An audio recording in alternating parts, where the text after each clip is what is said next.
اسلام کے بعد جو اس انسان کے پاس اللہ کی عظیم نعمتیں ہیں، ان نعمتوں میں سے 3 نعمتیں ایسی ہیں جن کا ذکر اللہ پاک نے خود فرمایا ہے۔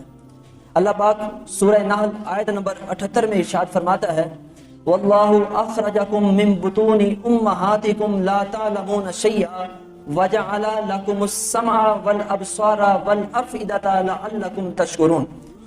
اس آیت کریمہ کے تحت علماء کرام بیان کرتے ہیں کہ اللہ نے اسلام کے بعد جو انسان کو عظیم نعمتیں عطا فرمائی ہیں وہ 3 نعمتیں ہیں۔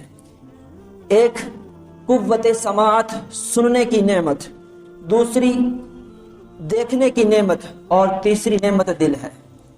اللہ پاک نے ان 3 نعمتوں کا ذکر اس آیہ کریمہ کے اندر فرمایا اور بندوں سے مطالبہ کیا لعلکم تشکرون۔